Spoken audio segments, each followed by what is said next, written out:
We're joined now by your colleague, HuskerOnline, Sean Callahan. Sean, good morning. Hard to believe we're just a week away already from Nebraska Media Days, right? Yeah, it's crazy. Where the summer go? But, guys, I'm excited. It's going to be fun to get out to Indy here next week. Troy Dannon likely will be there. Troy Dannon is Nebraska's first-year AD, in his first year as AD. If you were to ask him a question or two, what would you fire off right away, Sean Callahan? Well, I mean, the first thing, just new business, would be the question about the grass.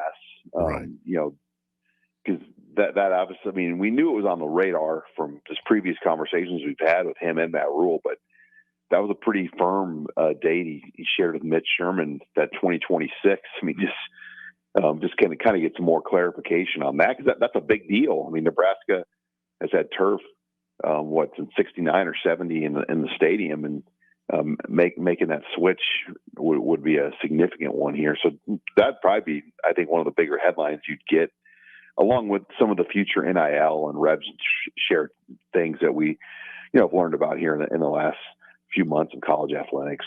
Okay. Sean, this past week in Nebraska added former Leeds Summit North head coach Jamar Mosey to the staff as a senior football assistant. How many more coaches do you think they might add in this new age of college football? Well, I think it won't be as much necessarily just adding a lot of new people. I think you're going to see just reassignments and new titles on staffs where, as far as guys on the field, you might see people like Adam DeMichael's one. I expect him to have a completely new title, and he'll be on the field coaching players. And he's done that at previous places. So you're going to see some of these types of things on the staff now at Nebraska. But, yeah, you'll see probably 3, 4, 5 potential new people added, as coaches. And Ira Savage Lewis is one that they just recently added as a graduate assistant, and he'll be on the field, former NFL defensive lineman. So you're going to see a few of those things, but I think this one with Mosey is as significant as the ones they're going to bring in. So Ira Savage Lewis, they add him as a GA. You think that was just a temporary thing, that he will have a GA tag removed and he'll now be just an assistant coach? Well, GAs can be on the field. Right. So I don't know how that's going to – it used to be a big deal to have the GA tag, because those were the guys that were allowed to be on the field, and that was it. Analysts and quality controls, technically, as we use that term loosely, could not be on the field and in coaching. So that's why that GA tag was so big, because those were the only additional people besides the position coaches. Now, as you guys know, it won't matter. So, yeah, you could theoretically toss GA tags on some guys. I mean, you remember back in the day, and Coach Bush they'd hire guys like Dan McLaughlin was a grown man as a graduate. I think they put a rule in that you had to be you couldn't be a certain age anymore to be a GA, because teams had to hire guys that were in their 50s and put a GA title on them just so they could be on the field. We had Matt Davison on here. I know we're bouncing around, Sean. Just stick with us. We had Matt Davison in here yesterday. Matt Davison, the president of NIL Nebraska, talking about August 3rd when they have this practice that's open to the public for $25 a head. What kind of crowd are you expecting? I think it's going to be pretty good. I've not gotten a ticket number. I've put a request in to kind of get an idea where it's at as far as what they've sold from the university. But I mean, I think it's going to keep pushing. They'll take sales, I read yesterday, all the way up until the day before. So there's time for people to kind of make a last minute decision. I mean, you can put a ticket order in until Friday, the day before the practice takes place. But I think at least 5,000 is a safe bet, but I think it's going to be more than that when it's all said and done. Because that is the time of year where there's hope, there's optimism, there's a craving to know what's going on, and a curiosity to learn more about this football team. What number would surprise you, though, Sean? I mean, 5,000 low. We said maybe up to 20,000 possibly. What would stun you for that practice? I think over 20 would be like stunning. You got to remember, a spring game used to be like $10 and free for kids. I mean, this is a lot more than that, and it's a practice. So and I don't think the marketing and the knowledge of this is the same as a spring game. But that's a Saturday, so I do think it makes a lot of sense. And then I would imagine if you have young ones, after this thing's over, there'll probably be plenty of opportunity to talk to players, get pictures, and do things that are cool. I mean, to me, for $25, it's a great experience for little ones that can't maybe make a game. And sometimes a practice like this might be easier to take your young kids to than sitting through an entire game day of 85, 90,000 people. Sean, Bill Bush, 93.7 The Ticket.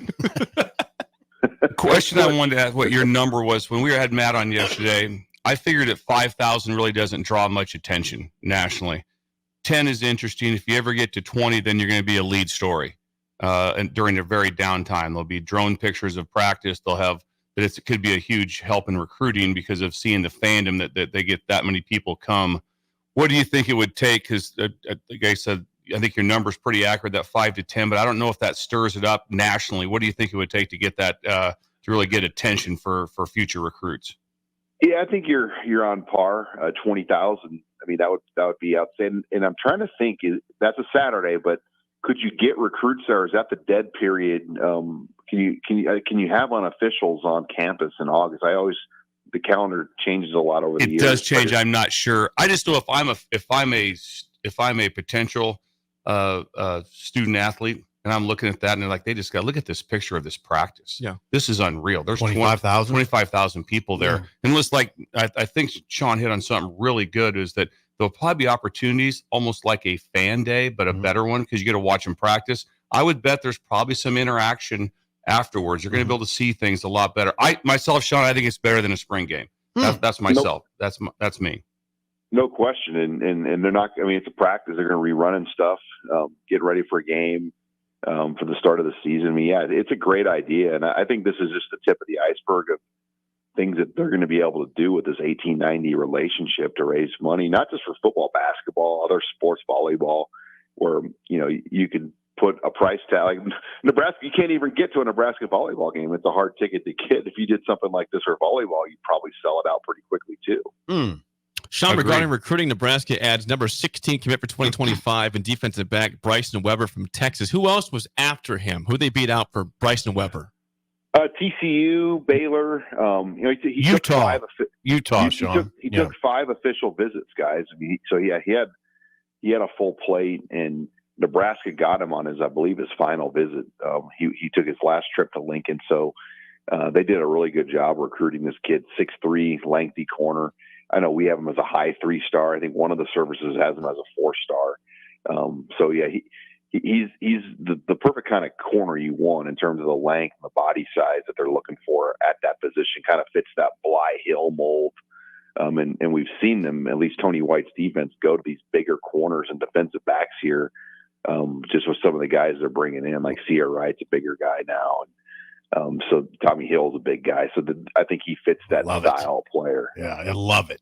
He's damn near 6'3", Sean. Bryson Weber. Okay, Gilbert, Iowa linebacker Will Hawthorne. Chances to land him? I think it's pretty high. Low-profile guy in terms of the attention that he wants.